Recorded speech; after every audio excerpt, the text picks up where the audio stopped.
Avant même que vous ne poursuiviez cette vidéo, j'aimerais que vous preniez quelques secondes et que vous vous posiez une question dérangeante, presque inconfortable.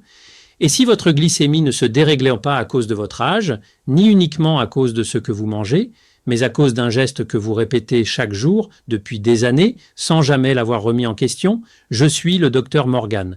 Depuis plus de 20 ans, j'accompagne des femmes et des hommes après 60 ans, souvent perdus, parfois inquiets, parfois résignés, mais toujours animés par une même peur silencieuse, perdre le contrôle de leur santé, de leur énergie, de leur autonomie. Mon rôle n'est pas de vous effrayer ni de vous promettre l'impossible.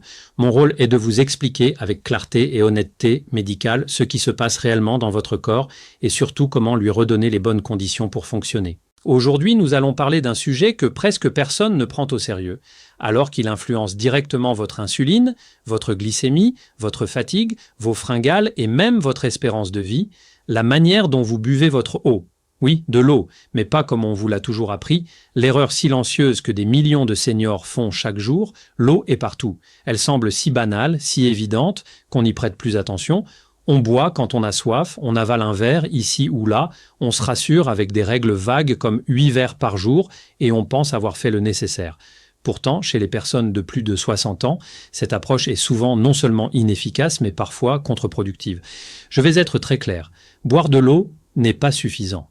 Il faut savoir quand, comment et dans quel état hormonal votre corps la reçoit. C'est là que tout se joue. Je suis le docteur Morgan, médecin spécialisé dans la prévention du diabète de type 2 et le vieillissement en bonne santé. Ce que je vais vous expliquer aujourd'hui a surpris plus d'un confrère, car cela remet en question des habitudes profondément ancrées, aussi bien chez les patients que chez certains professionnels de santé.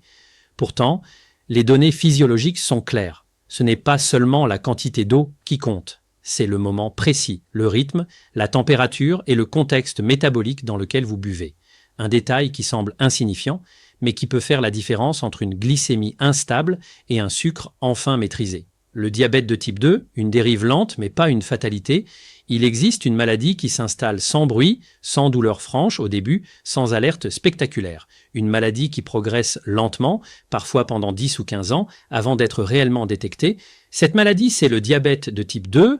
Ce n'est pas un événement soudain, c'est une accumulation progressive de glucose dans le sang, une résistance croissante à l'insuline, une fatigue silencieuse du métabolisme. Au départ, les signaux sont faibles, une soif un peu plus fréquente, une fatigue persistante, des coups de mou après les repas, une prise de ventre, des plaies qui cicatrisent plus lentement. Puis, avec le temps, les conséquences deviennent plus lourdes. Atteintes nerveuses, troubles de la vision, maladies cardiovasculaires, perte de sensibilité dans les pieds, baisse de l'énergie mentale, diminution de l'autonomie. Les chiffres sont sans appel. Après 60 ans, plus d'une personne sur 3 présente déjà un prédiabète ou un diabète avéré. Après 80 ans, c'est près d'une personne sur 2. Et pourtant, ce qui est le plus douloureux pour mes patients, ce n'est pas le diagnostic en lui-même, c'est le sentiment d'impuissance. Beaucoup me disent « Docteur, je fais tout ce qu'on m'a dit de faire. Je mange moins sucré, je prends mes médicaments, je marche tous les jours et pourtant mon sucre continue de monter. » Et ils ont raison de se poser la question. Ce que j'ai compris après des années de pratique, pendant longtemps, j'ai eu l'impression qu'il manquait une pièce essentielle au puzzle. Les patients faisaient tout correctement sur le papier, mais leur corps ne suivait pas, comme si un engrenage invisible bloquait l'ensemble du système. Cette pièce manquante, je l'ai identifiée progressivement, l'hydratation métabolique, pas l'eau en tant que boisson, mais l'eau en tant que signal biologique, car lorsque vous êtes légèrement déshydraté, et après 50 ans, cela arrive beaucoup plus souvent que vous ne le pensez, votre sang devient plus concentré, votre glucose circule moins bien, l'insuline agit plus difficilement, et vos cellules deviennent résistantes. À l'inverse, une hydratation adaptée, au bon moment, peut littéralement changer le terrain métabolique. Elle dilue le glucose, facilite la circulation, améliore la sensibilité à l'insuline et stabilise l'énergie. Mais attention, boire mal peut annuler tous ces bénéfices. Pourquoi l'eau influence directement votre sucre sanguin? Imaginez votre sang comme une rivière. Lorsque le niveau est correct, le courant est fluide, les nutriments circulent, les cellules reçoivent ce dont elles ont besoin. Mais lorsque le niveau baisse, même légèrement, la rivière devient épaisse, lente, encombrée.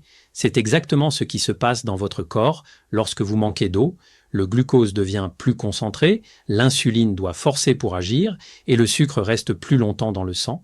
Ce phénomène est encore plus marqué chez les seniors, car la sensation de soif diminue avec l'âge. Résultat, beaucoup de personnes vivent en état de déshydratation chronique légère sans jamais s'en rendre compte.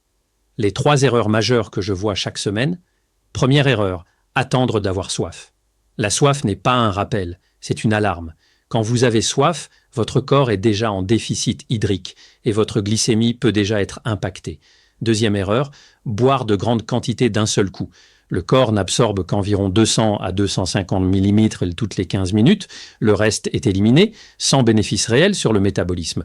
Troisième erreur, boire de l'eau trop froide.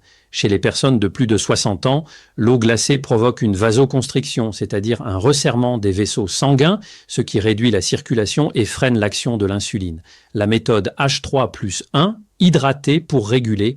Après des années d'observation clinique, j'ai structuré ces principes dans un protocole simple, réaliste et respectueux du corps. La méthode H3+1. 4 moments clés dans la journée, 4 gestes précis, aucune contrainte extrême. Le premier moment, c'est le réveil. Après une nuit entière sans boire, votre corps est dans ce que j'appelle une fenêtre métabolique sensible.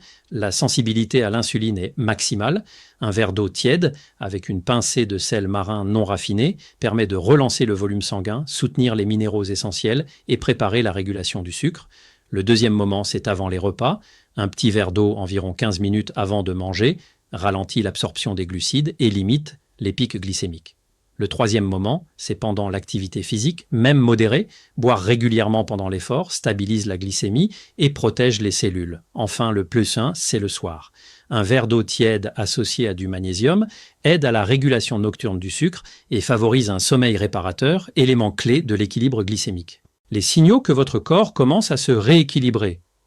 Lorsque cette hydratation devient cohérente, les signes apparaissent rapidement. Moins de soif au réveil, plus d'énergie stable dans la matinée, moins de somnolence après les repas, une meilleure clarté mentale, une glycémie plus régulière. Ce ne sont pas des impressions, ce sont des réponses physiologiques, ce que je veux que vous reteniez profondément. Après plus de 20 ans à accompagner des patients, je peux vous le dire avec certitude. Le diabète de type 2 n'est pas une condamnation automatique liée à l'âge. C'est souvent le résultat d'un corps qui fonctionne dans de mauvaises conditions, malgré vos efforts. Parfois, le levier le plus puissant n'est pas un nouveau médicament, ni une restriction supplémentaire, mais un geste simple, replacé au bon endroit. Un verre d'eau, au bon moment, de la bonne manière. Votre corps sait encore réguler. Il a simplement besoin que vous lui redonniez les bonnes conditions pour le faire.